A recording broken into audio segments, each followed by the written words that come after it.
What's up, everybody? This is Colin from Holistic Heritage Homestead. I hope you're all well. I want to talk to you folks about peat moss. I'm going to talk to you about the uses and benefits of peat moss, and I'm going to tell you some things that other people don't typically tell people. So hang tight. I'm going to throw a lot of information at you. First and foremost, I've got some peat moss here, which naturally I opened with a machete. You folks who have been watching the review videos know what's up. Pocket knife, cool. Machete, cooler. Got the peat moss open. What is peat moss? Well, it's moss, typically from something called sphagnum peat, sphagnum moss. And what it does is it layers itself and it just decomposes in an anaerobic environment. So it's a relatively homogeneous mixture. It's uniform, but it does have some sticks and like leaves and stuff like that fell into the layers of moss that decompose. It's harvested in bogs, and it's a carbon-rich material. The carbon ratio is, what I looked up was 54:1. Let's just say carbon to nitrogen ratio of 50:1. So this is carbon, great carbon. You gardeners, your brains might already be thinking about different uses for this stuff. So yeah, this stuff is really, really great. Gardening, you can use it as a soil amendment, and it's great to use as a soil amendment because it's spongy. One of the best uses of this is adding to whatever you're using, whatever growing medium, whatever container, whether it's in ground or you have an awesome Vegega raised bed like this one here, or a hugelkultur mound. It's great to throw some of this in there to increase the water holding capacity. So this is great for sandy soils and clay soils. Sandy soils, it's going to help with that water retention. Okay, and that is something you folks who have sandy soil, you know you want more water retention.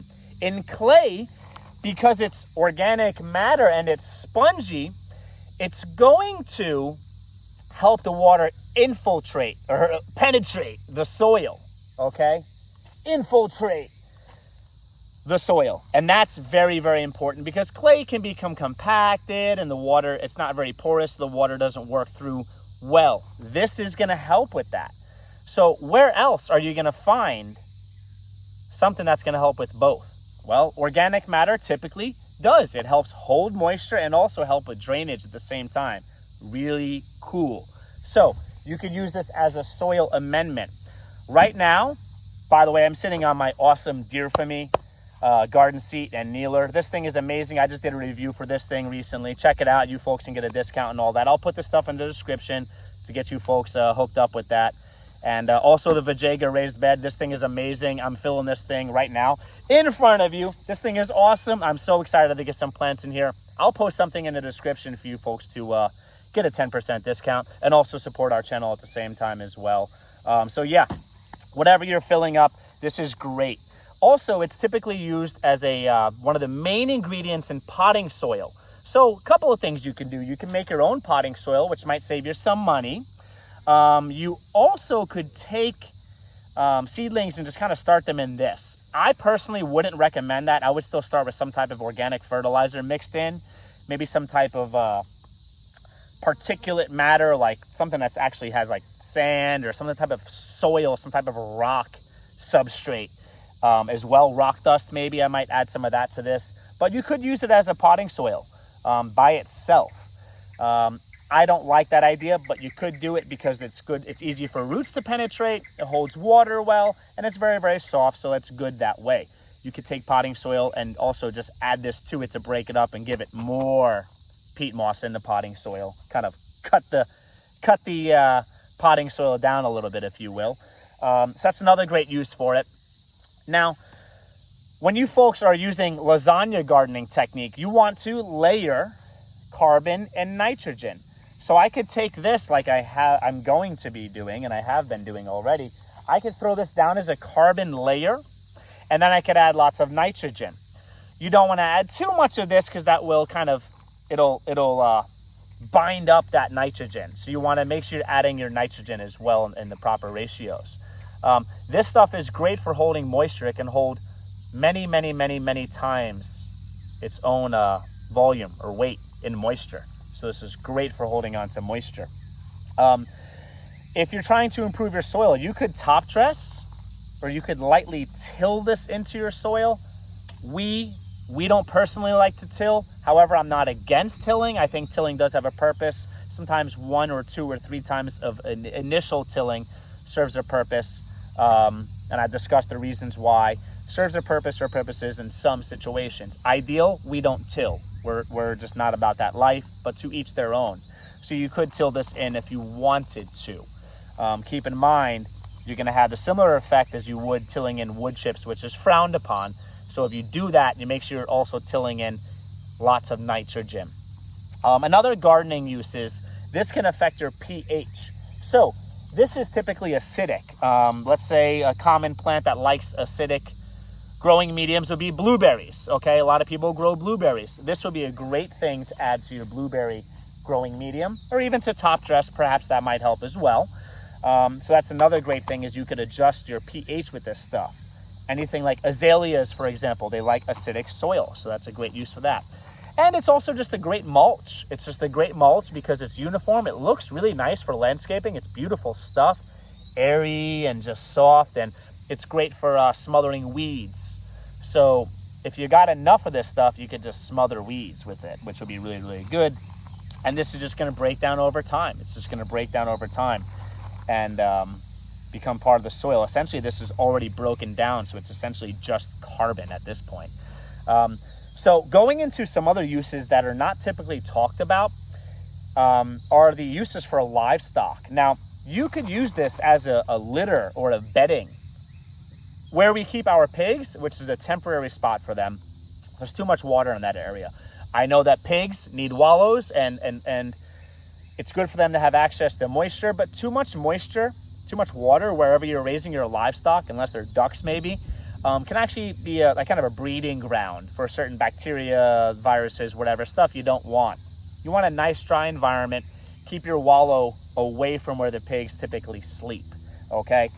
So I'm going to go in there and sprinkle this. Being that a lot of animal waste, chicken manure, for example, it has nitrogen. It's nitrogenous waste. So like ammonia, urea, uric acid, they're nitrogen-based waste. So ammonia, for example, in a chicken coop, sprinkle this under your chicken roosts to absorb all that ammonia.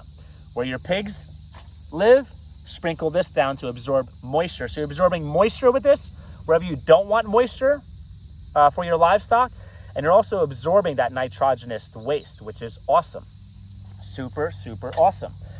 So yeah, this is something you could just work top dressing into an area where your livestock goes, and this will keep it nice and dry for them. It's also very soft, so I feel like this would be nice bedding for certain animals to kind of regulate their body temperature, and I feel like this would be very comfortable for them.